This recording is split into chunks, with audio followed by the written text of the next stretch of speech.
दुख दर्द भाव के सब मिटे,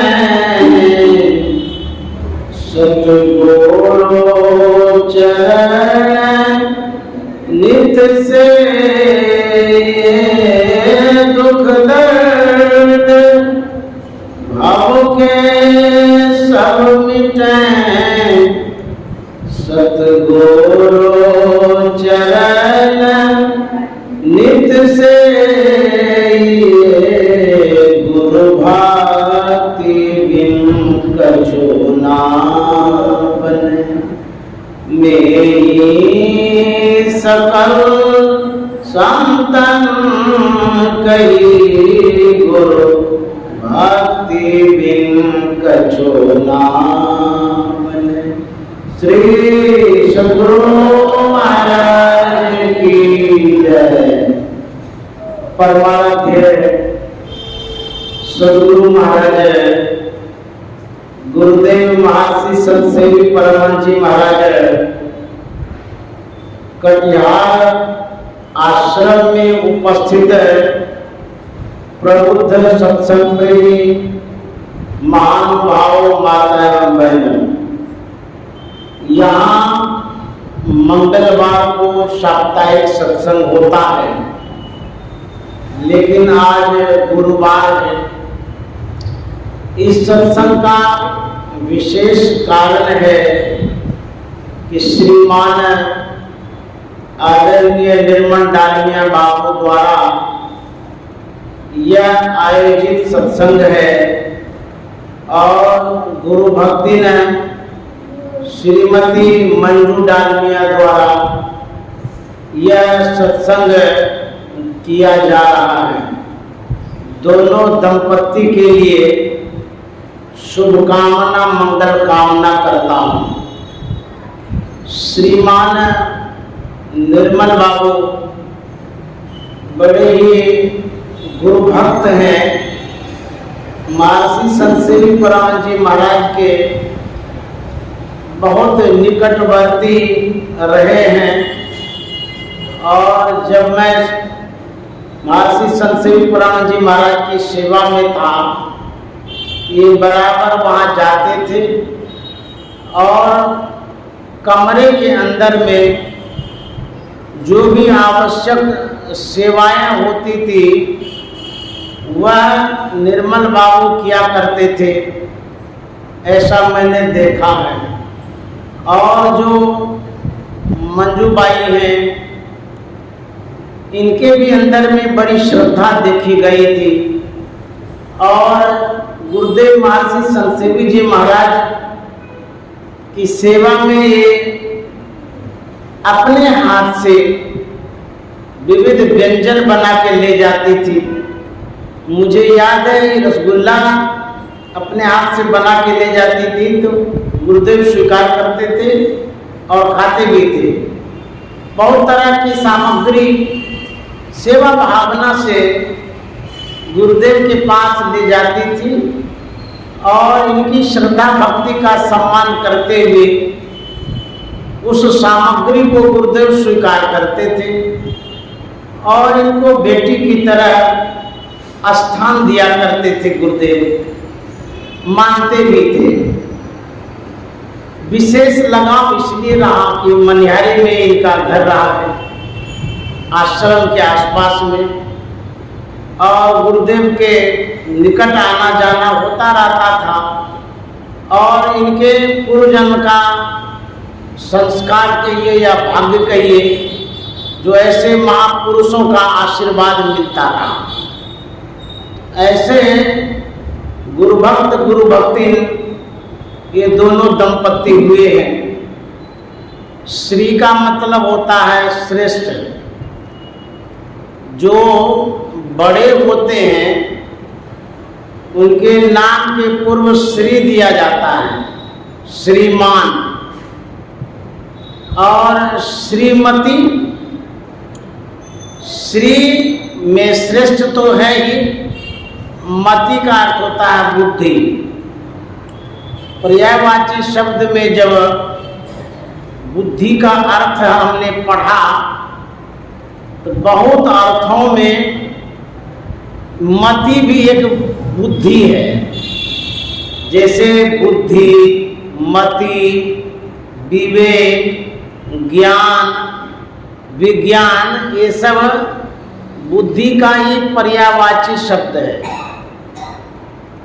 तो माताएं लोगों में श्रीमती जो शब्द आया है, इसका मतलब है माताएं जितनी भी हैं वह बुद्धि में श्रेष्ठ होती है।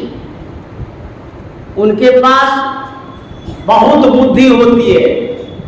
पुरुष श्रेष्ठ होते हैं, श्रेष्ठता तो बहुत तरह से होती है। पैसे में श्रेष्ठ, उम्र में श्रेष्ठ, बल में श्रेष्ठ, लेकिन बुद्धि में श्रेष्ठ सिर्फ माताएं लोग होती है। इसीलिए उनके नाम में श्रीमती लगाया है। श्री में न श्रेष्ठ, मति में न बुद्धि। बुद्धि में श्रेष्ठ माताएं लोग होती हैं, इसीलिए उनके नाम में श्रीमती जोड़ा गया। मति का अर्थ होता है बुद्धि। धीमन भी बुद्धि होता है। हम लोग गांव देहात में बेटी को धिया बोलते हैं, तो धिया जमाई है। तो धिया का मतलब होता है धीमन बुद्धि, और धिया मन विशेष बुद्धि। तो बेटी शब्द में भी धी है, माताएं लोगों में भी श्रीमती है। मति में न बुद्धि, और धी में न बुद्धि। बेटी भी बुद्धिमान होती है, और जितनी महिलाएं हैं वो भी बुद्धिमती होती है। तो इस तरह से मैंने देखा सत्संग में अधिक से अधिक संख्या में महिलाएं होती हैं। कहीं भी कभी भी जब देखेंगे धार्मिक आयोजन में या पूजा पाठ किसी तरह का आयोजन जब होता है तो उसमें विशेष रूप से महिलाएं आती हैं। अब यही देख लीजिए, आप लोगों की संख्या 75% है, अब पुरुषों की संख्या 25%। क्यों? इसलिए कि विशेष रूप से सत्संग माताएं लोग सुनती हैं, इसीलिए उसके पास विशेष बुद्धि होती है, इसीलिए बुद्धि में वो श्रेष्ठ होती है, इसीलिए उसमें मति लगा दिया। तो बुद्धि जिनके पास विशेष होती है वही विशेष रूप से बुद्धि में सम्मिलित होते हैं। तो सत्संग जो है बुद्धि का जरिया है, बुद्धि का माध्यम है, बुद्धि का स्थान है। तो बुद्धि विशेष स्वीकार करने वाली माताएं लोग होती हैं, तो विशेष बुद्धिमान होती है माताएं जी। इसीलिए मति शब्द जुड़ा हुआ, मति में न बुद्धि होता है। पुरुष में मति शब्द नहीं जुड़ा, उसमें खाली श्री जुड़ा हुआ है। श्री में न श्रेष्ठ होता है, मति में न बुद्धि होती है। तो मैं सभी बुद्धिमती माताओं को प्रणाम करता हूँ। आप लोग बुद्धि के खजाना है, आपके पास बहुत बुद्धि है, सब तरह की बुद्धि। अब बेटी के पास भी बुद्धि होती है, धी में न बुद्धि। तो आप लोग प्रणम्य हैं, नमन करने योग्य हैं। एक राजा था, उसको 3 पुत्र था। जब योग्य हो गया, एक अवस्था आती है जिस अवस्था के कारण पुत्र को राज्य का अधिकार देते हैं। राजा लोग ऐसा करते थे, उसको वारिस बनाते हैं, उत्तराधिकारी बनाते हैं, या अपना पद सौंपते हैं। घर परिवार में भी ऐसा होता है कि पिता जब बुजुर्ग हो जाता है, बूढ़ा हो जाता है, अपने पुत्र के जिम्मे राजकाज को सौंपता है, उसका उत्तराधिकारी बना देता है। राजा के मन में हुआ पुत्र तो 3 है, उत्तराधिकारी तो किसी एक को बनाया जाएगा, क्या करें? यदि अपने मन से हम किसी एक पुत्र को चुन लेते हैं, चयनित कर लेते हैं, निर्धारित कर देते हैं उत्तराधिकारी का, औरों के मन में द्वेष हो जाएगा, क्रोध हो जाएगा, वैमनस्यता हो जाएगी, सभी पुत्र जो है विवाद करने लगेंगे। अतः राजा साहब एक युक्ति निकालता है। राजा साहब अपने पुत्रों को समीप बुलाता है, तीनों से संवाद करता है, विचार करता है और बोलता है, देखो हम कुछ दिन के लिए तीर्थाटन में जाएंगे, भ्रमण करने जाएंगे, घूमने जाएंगे। राजा साहब 1 किलो चना लाता है, बड़े लड़कों को देता है और कहता है कि जब मैं लौट करके आऊंगा मुझे यही चना लौटा देना, हिफाजत से रखना, अच्छा से रखना। दूसरा लड़का जो था उसे भी 1 किलो चना दिया, उसे भी यही कहा कि जब मैं आऊंगा, बरसों बाद आऊंगा, यही चना मुझे लौटा देना। जो छोटा वाला लड़का था तीसरा, उसे भी 1 किलो चना दिया और बोला जब मैं लौट करके आऊंगा इसे लौटा देना। तीनों पुत्रों को अलग अलग 1-1 किलो चना दे दिया और राजा साहब तीर्थाटन में चले गए। इधर जो छोटा लड़का था उसके मन में होता है कि पिताजी बोलेंगे यही चना देना, पिताजी कब आएंगे नहीं आएंगे, कितने साल के बाद आएंगे, कोई पता है। अतः इसको ऐसा करते हैं, एक संदूक में हिफाजत से इस चना को रख देते, पोटली बना लेता है, तो बढ़िया से संदूक में दे देता, उसमें ताला लगा देता है। जो मंझला लड़का था वह सोचता है कि पिताजी जब आएंगे तो यही चना लौटाना होगा, रखे रहेंगे तो खराब हो जाएगा। ऐसा करते हैं, इसको बेच लेते हैं। अब बेच करके अब पैसा ले लेते हैं, अभी जब राजा साहब आएंगे तो खरीद करके चना दे देंगे।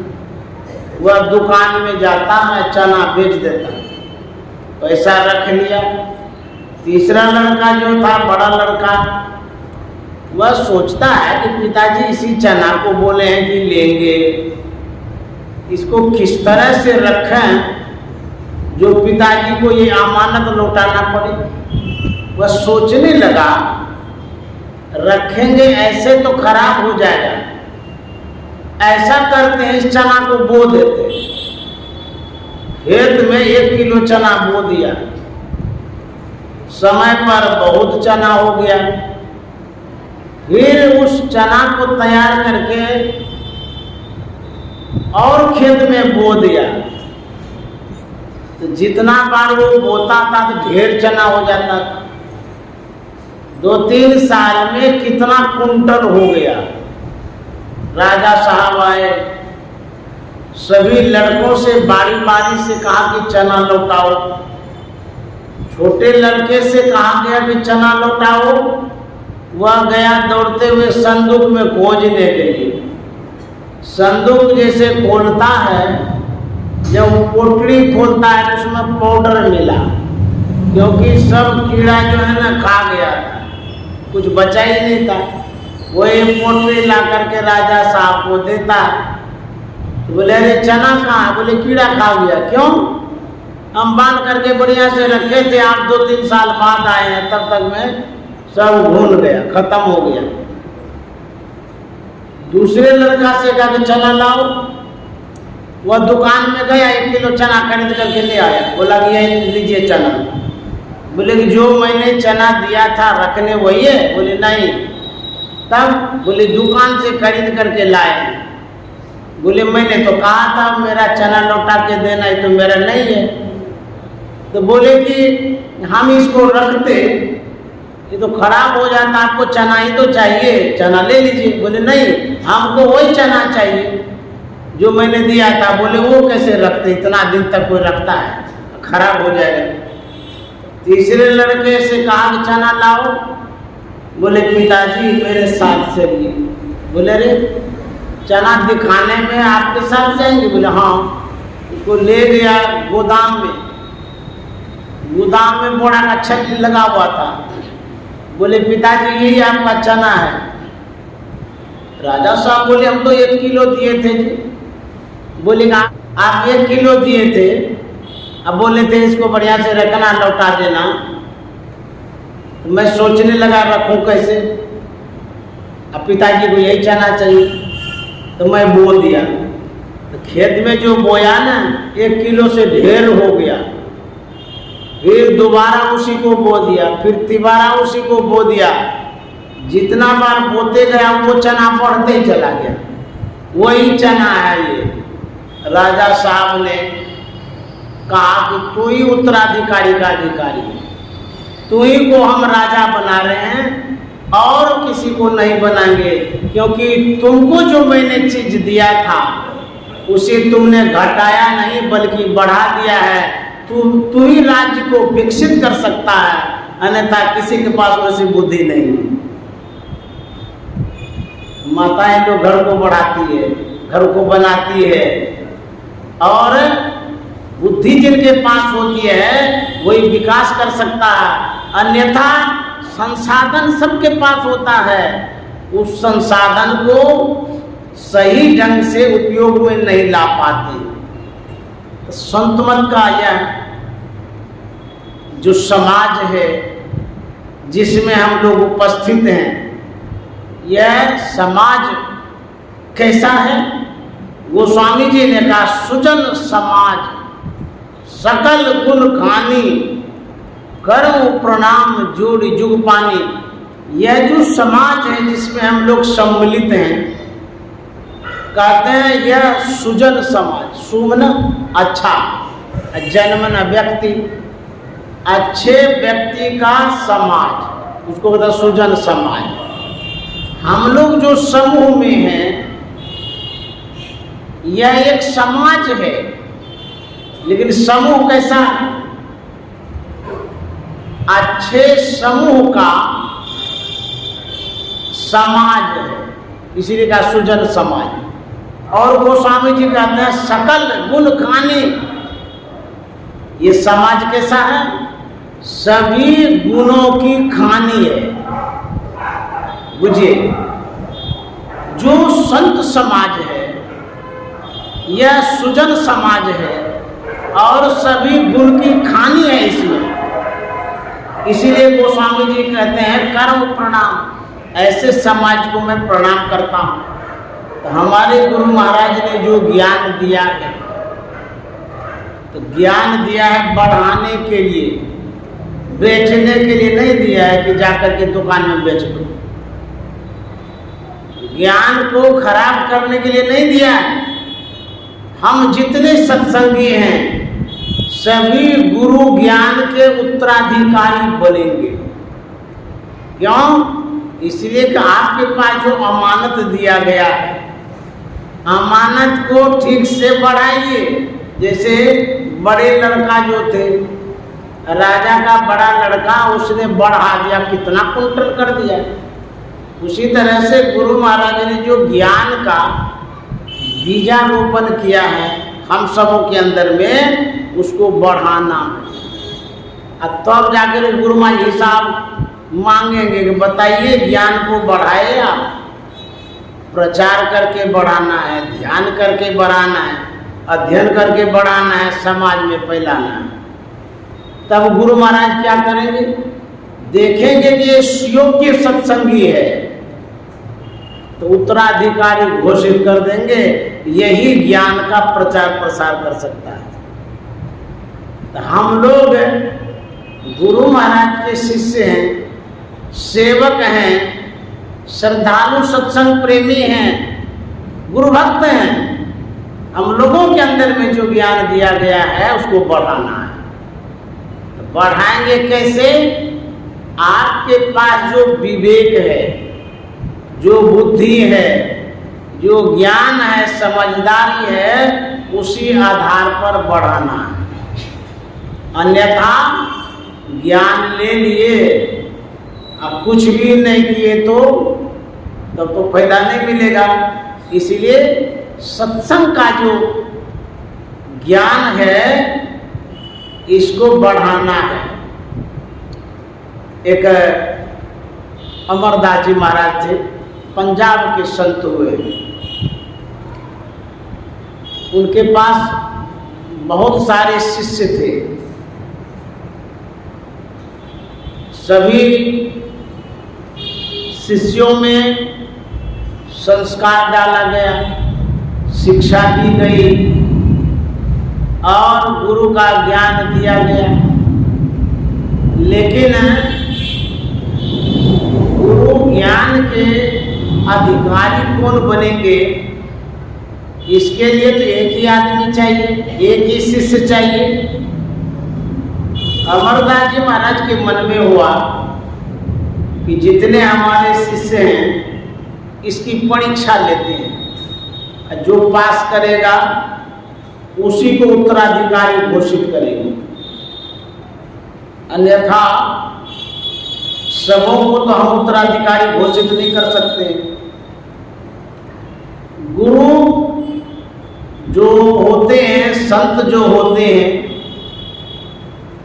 वे बारिश क्यों चयनित करते, चुनते क्यों हैं? हम आपसे पूछेंगे, आपको एक लड़का है, आपके पास करोड़ों की प्रॉपर्टी है, आप लड़के को मालिक क्यों बनाना चाहते हैं? इसीलिए बनाना चाहते हैं आपने जो अर्जित किया है धन, उस धन को सुरक्षित रखने के लिए, सुव्यवस्थित रखने के लिए, उस कारोबार को संचालित करने के लिए एक अच्छा योग्य आदमी चाहिए। आपको मोह ममता जिससे होता है उसी को तो अधिकारी बनाएंगे। करोड़ों का प्रॉपर्टी है, आप अपने पुत्र को बनाते हैं। यदि पुत्र योग्य न हो तो जितना आपका कमाया धमाया है सब बर्बाद कर देगा। इसलिए योग्य शिष्य का चयन साधु महात्मा करते हैं, क्योंकि कोई भी साधु महात्मा, उनके पास जो गूढ़ ज्ञान होता है, वे सोचते हैं इसका प्रचार प्रसार बाद में भी हो। अपना ज्ञान शिष्य को पूरा समर्पित कर देते हैं, सौंप देते हैं, ताकि बाद में इसी का प्रचार करें। जैसे कोई गायक है, वो भी अपना एक चेला बनाता है कि हम जैसा गाते हैं, सुयोग्य चेला होगा, इसकी उम्र ज़्यादा होगी, ये विशेष रूप से हमारे ज्ञान का प्रचार करेगा।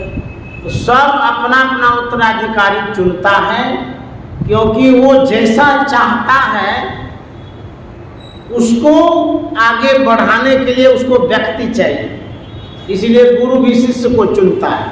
जैसे हमारे गुरु महाराज थे, महर्षि में ही परमानंद जी महाराज, उन्होंने भी चुना है गुरु ज्ञान को बढ़ाने वाला सुयोग्य शिष्य या उत्तराधिकारी उन्होंने चुना। महर्षि संत सेवी परमानंद जी महाराज को योग्य समझ करके उत्तराधिकारी के रूप में चयन किया, चुना, तब जाकर के अपने निकट में विशेष स्थान उनको मिला। तभी तो गुरु महाराज ने कहा कि संत सेवी जी हमारे मस्तिष्क स्वरूप। तो इस तरह से चुनाव होता है। अमरदास जी महाराज सभी शिष्यों से कहने लगे, एक चबूतरा बनाओ। अभी तो हम लोग सीमेंट का चबूतरा बनाते हैं, उस समय मिट्टी का चबूतरा बनाने बोला गया।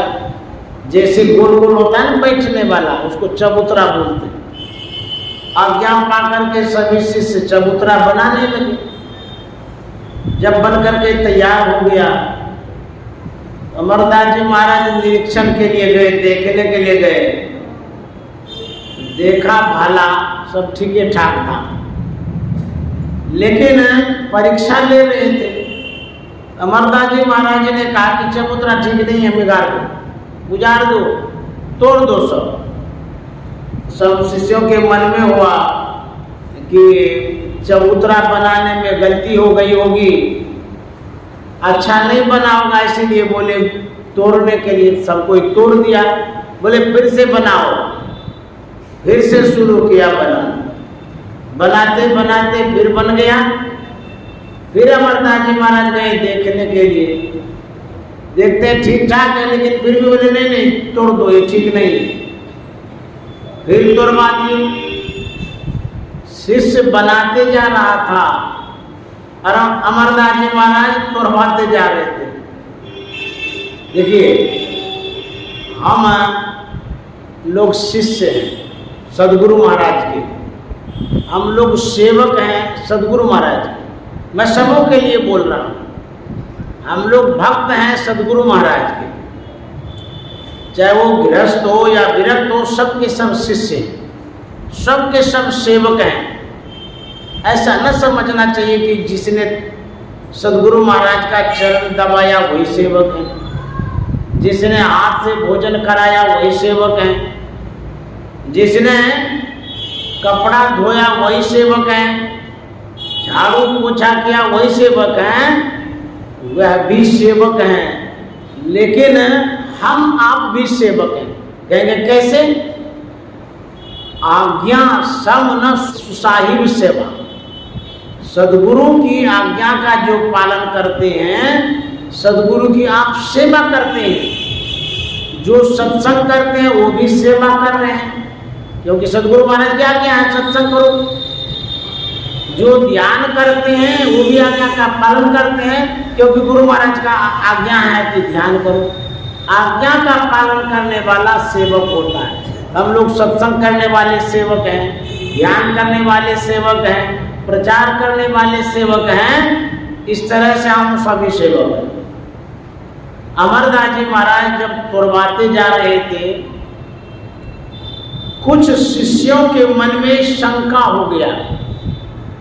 सदगुरु की यदि आप सेवा करते हैं, आपके जीवन में यदि दुख आता है, यह गुरु की परीक्षा है, एग्जाम है, टेस्ट।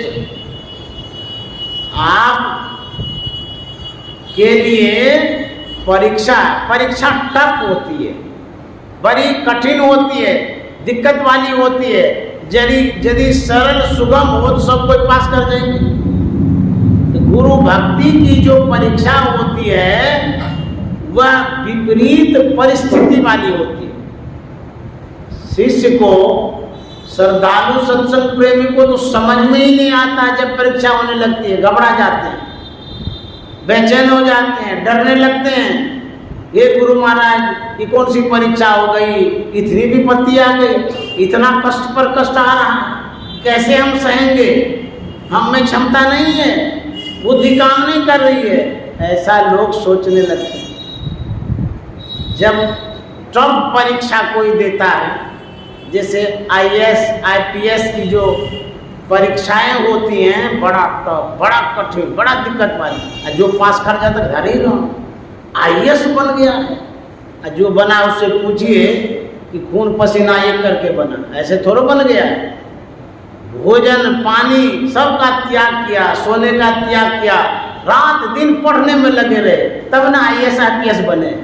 ठीक उसी तरह से असली भगत सेवक वही बनेंगे जो विपरीत परिस्थिति में, संकटों में सब कुछ सहेंगे और झेलेंगे। ये परीक्षा है, हम लोगों को सहना है। यदि आप संशय मन में लाते हैं तब गुरु भक्ति में दरार आ जाएगा, गुरु भक्ति फूट जाएगी, गुरु भक्ति विलग हो जाएगी, गुरु भक्ति में जो शक्ति है वो आपको नहीं मिलेगी। जैसे 1 कुंटल दूध है, उसमें एक नींबू निचोड़ दीजिए गर्म करके, पूरा दूध फट जाएगा। पानी और दूध का संबंध विच्छेद हो जाएगा, अलग अलग हो जाएगा। क्यों? वो जो खटाई पड़ गई नींबू वाली, उसी तरह से शिष्य और सद्गुरु के मन में संशय नहीं होना चाहिए। यदि शिष्य के मन में भ्रम हो गया, संशय हो गया, तो सद्गुरु से संबंध विच्छेद हो गया। संशय नहीं करना चाहिए सद्गुरु पर। संबंध तभी तक है जब तक विश्वास बना हुआ है किसी के ऊपर। जिस किसी के ऊपर वह विश्वास हो गया, उस दोनों का संबंध टूट जाता है। तो सद्गुरु में शिष्य में विश्वास रखना चाहिए। बिनु विश्वास भगति नहीं, ते बिनु द्रवहीन राम, राम कृपा बिनु जीव सपनों न विश्राम। विश्वास की बड़ी आवश्यकता है। एक शिष्य के मन में संशय हुआ कि गुरु महाराज बराबर चबूतरा बनवाते हैं, तुरवाते हैं, हम लोग तो बढ़िया से बनाते हैं। कौन हो गुरु महाराज का दिमाग खराब हो गया होगा, ऐसे गुरु के पास रहना ठीक नहीं है, फालतू में बनवाता है, तुरवाता है। तो जिसके मन में भ्रम हो गया, संशय हो गया, तब संबंध रहा नहीं तो निकल गया वो। जैसे यहाँ हम कैसे आए, आप और हम दोनों के बीच में विश्वास है। जिस दिन विश्वास हट जाएगा, इस संबंध फट जाएगा, हम नहीं आ सकेंगे, न आप हमारे पास आ सकिएगा। प्रवक्ता में और श्रोता में विश्वास बना हुआ है। जिसे मान आपके मन में दो, इनका प्रवचन को सुनना ही नहीं है, फालतू में बोलते रहते हैं। आप कहेंगे कि फालतू समय बर्बाद क्यों करेंगे, घरे में रहेंगे। हमारे ऊपर आपका विश्वास है, इसीलिए निकटता मिली है, निकटता प्राप्त है। अब विश्वास नहीं रहेगा तो विकटता हो जाएगी, तब ये रिलेशन संबंध कुछ नहीं रहेगा। शिष्य और गुरु में भी ऐसा ही विश्वास होता है।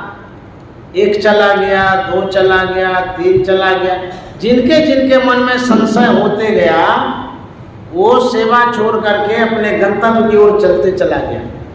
एक बच गया लास्ट में। अमरदास जी महाराज ने पूछा, अरे और लोग कहाँ चले गए?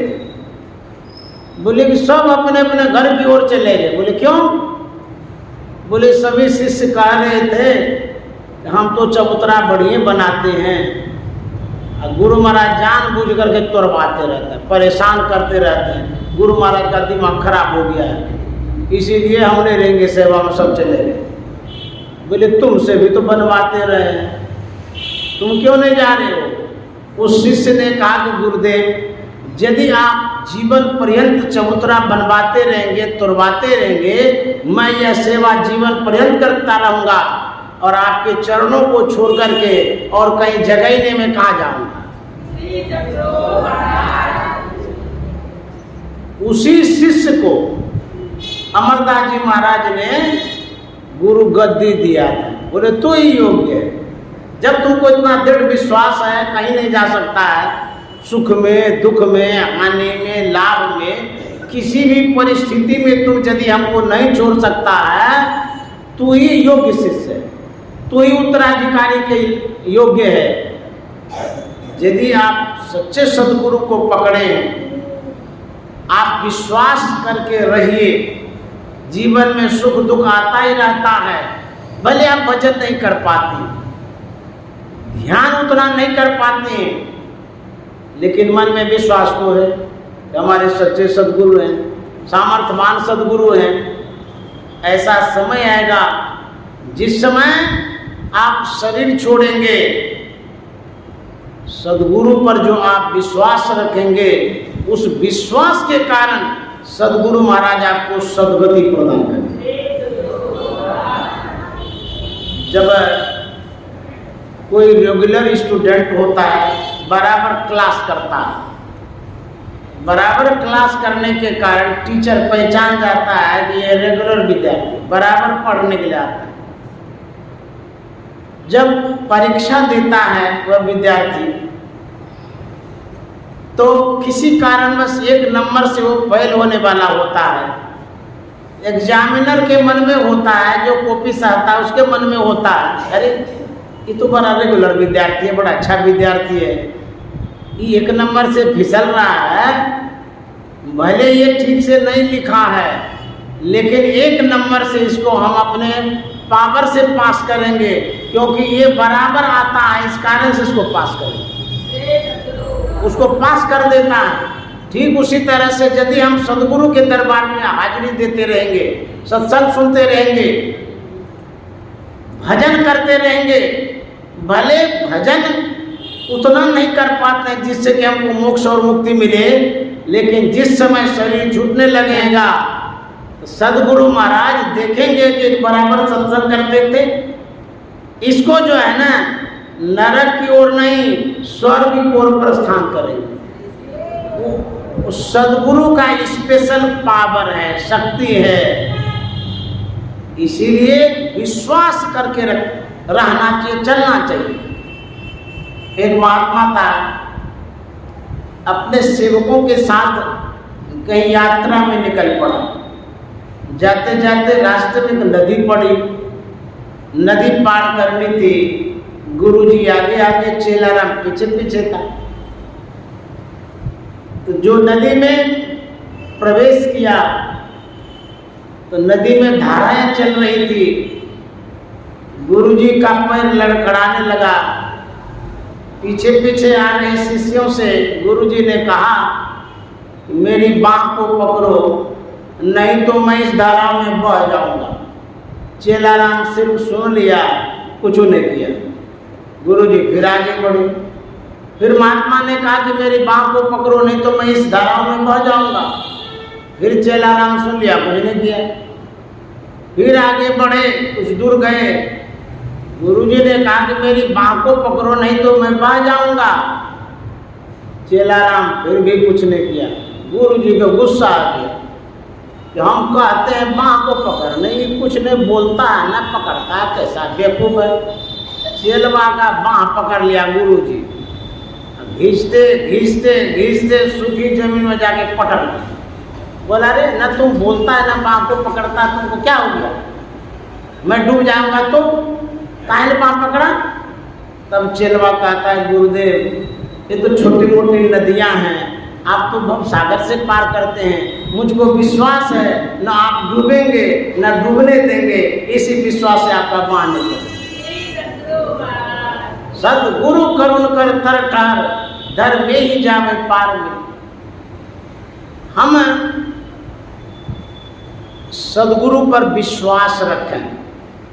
यदि विश्वास रखेंगे तो आपकी जो आस है वो पूरी होगी। कहेंगे कहाँ पूरी होती है? जिस आस को आप आस बना के रखे हैं वो फुसफास है। बोले तब? बोले आपकी आस ऐसी है कि मोक्ष को मिले, हमको मुक्ति को मिले, हम यहाँ से जाएं तो हमारी सदगति हो। यह जो आस है, इस आस की पूर्ति गुरु महाराज करेंगे। संसार तो आते ही जाते रहता है, ये तो आता है फिर चला जाता है, लेकिन सदगुरु का विशेष काम होता है शिष्यों को मोक्ष मुक्ति की ओर प्रेरित करना, ले जाना। जैसे मान लीजिए आप किसी मैथ के टीचर से गए पढ़ने के लिए, तो मैथ के वो विशेषज्ञ हैं। हिस्ट्री वाले के पास गए, वो हिस्ट्री के विशेषज्ञ हैं। उसी तरह से हमारे सदगुरु महाराज मोक्ष के विशेषज्ञ हैं, तो उधरे भी ले जाएंगे। आपकी भले आशाएं बहुत तरह की होती है, लेकिन सदगुरु जानते हैं मेरे पास जो आया है इसके अंदर में मोक्ष भी है, लेकिन उसको ये भूल गया है। हम जब भी ले जाएंगे, भले ये भूला हुआ है, मोक्ष को ले जाएंगे। आप हम भूले हुए हैं, लेकिन सदगुरु नहीं भूले हैं, क्योंकि सदगुरु ये जानते हैं हम तक जो आ गया है वो हमारे वाला सब्जेक्ट पढ़ेगा, विषय पढ़ेगा। तो वो टीचर भी याद दिला देते हैं कि आप हमारे पास आए, मैथ पढ़ेंगे क्या? बोला हाँ मैथ ही पढ़ने के लिए आए थे, लेकिन भूल गए। एक उसी तरह से सच्चे सदगुरु के पास आप जाते हैं, भले आपकी जो कामनाएं होनी चाहिए वो नहीं कर पाते, इच्छाएं वैसी नहीं हो पाती है। क्यों? हम जनसाधारण हैं, विस्मृति हो जाती है, भूल हो जाती है। तो सच्चे सद्गुरु याद दिलाते हैं आपको तो मोक्ष चाहिए, हाँ मोक्ष चाहिए, लेकिन भूल गए थे। आप भूलिए कि कुछ भी करिए, लेकिन सद्गुरु के शरण में यदि हैं, उनकी दिशा मोक्ष की ओर है। आप खाली लगे तो रहिए सद्गुरु के शरण में। चलो चलो चलो भाई हर गुरु पाद दाई, ओ भाई दृढ़ अनुरागी ब्रह्म त्यागी, ओ भाई दृढ़ अनुरागी ब्रह्म त्यागी, ओ भाई। गुरु महाराज कहता चलिए, कहाँ चलने के लिए कहते हैं? संत सद्गुरु के चरण में कहते हैं चलने के लिए। पैर से हम लोग तो चलते ही हैं, पैर से यदि हम चल करके पहुँचेंगे तो कुप्पा घाट तक पहुँचेंगे। क्यों? वही तो सद्गुरु का स्थान है। लेकिन संत महात्मा कहते हैं सूरत से चलिए, ख्यालों से चलिए, मन से चलिए, अंतर्मुखी होकर चलिए। सद्गुरु का स्थान अंतर में भी है, वहाँ चलने के लिए कहते हैं। हो भाई दृढ़ अनुरागी ब्रह्म त्यागी, हो भाई मन में जो संशय है उसका परित्याग कर दीजिए, उसको त्याग करके सद्गुरु के कहे अनुसार चलिए, तब आप सही में गुरुमुखी हैं। गुरुमुखी का मतलब होता है जो दीक्षा लेते हैं, गुरु से जो ज्ञान लेते हैं उसको गुरुमुखी कहते हैं। दीक्षित शिष्य भी बोलते हैं। तो गुरु का जो मुख होता है वो किधर होता है? गुरु का मुख होता है प्रकाश की ओर, गुरु का मुख होता है ज्ञान की ओर, गुरु का मुख होता है अंतर की ओर। तो जो गुरु के अनुसार चलते हैं वही गुरु का असली शिष्य कहलाता है। गुरु सीढ़ी ते उतरे शब्द बिहू ना होए, ताको काल घसीट है राख सके नहीं कोई। गुरु की जो सीढ़ी है, घर में सीढ़ी क्यों लगाती है? छत पर जाने के लिए, ऊपर चढ़ने के लिए। उसी तरह से मोक्ष और मुक्ति यदि आप प्राप्त करना चाहते हैं, गुरु की जो सीढ़ी है उस पर चढ़े रहिए। जैसे आजकल इलेक्ट्रिक सीढ़ी हो गया, लिफ्ट भी हो गया, बटन दबाइए ऊपर चले जाइए। तो कहते हैं तो गुरु की सीढ़ी कैसी है? कहता शब्द वाली सीढ़ी है। गुरु सीढ़ी ते उतरे शब्द भी होना। शब्द की सीढ़ी जो है वो गुरु की सीढ़ी है, दिखाई देता है। वो जो शब्द वाली सीढ़ी है दिखती है, जैसे हम आप बोलते हैं, आप सुनते हैं, कान से तो सुनाई देता है लेकिन दिखाई देता है? ये शब्द दिखाई नहीं देता है। संसार में जितनी भी सीढ़ियाँ हैं, चाहे इलेक्ट्रिक वाली हो, लिफ्ट वाली हो, कोई भी हो, सब सीढ़ी से बढ़ कर के गुरु की सीढ़ी होती है। लिफ्ट पर चढ़िएगा तो जो तल्ला है उस उतना दूर जाइएगा, लेकिन गुरु की सीढ़ी पर जब चढ़िएगा मोक्ष तक पहुँचा देगा। इतना कारगर सीढ़ी है, इसलिए इस सीढ़ी पर चढ़ने की आवश्यकता है। तो गुरु कैसे होते हैं? सद्गुरु सुख के सागर, शुभ गुण आगर, ज्ञान उजागर। वो सद्गुरु सुख के सागर है, हमें सुख प्रदान करते हैं।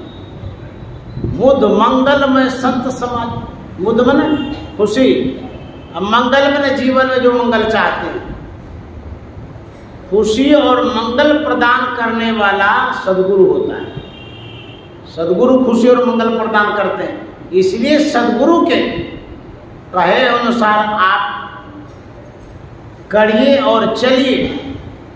सद्गुरु की कृपा है और रहेगी भी। दादू दयाल जी महाराज बाल मुड़ा करके रहते थे, जैसे हम लोग रहते थे, संन्यास वेश में रहा करते थे, स्वावलंबी जीवन बिताते थे, जंगल में रहते थे, कुटिया बनाकर बराबर लकड़ी काटने के लिए जाते थे, क्योंकि उसी लकड़ी से भोजन बनाते थे।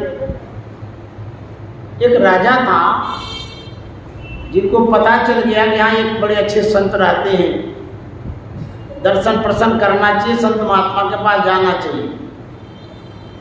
हम लोगों को भी साधु महात्मा का दर्शन करना चाहिए, या तो जाकर के करें या बुला करके करें। संत महात्मा का दर्शन प्रसन्न करने से हमारे अंदर में प्रेरणा होती है, प्रभाव पड़ता है, हम प्रेरित होते हैं।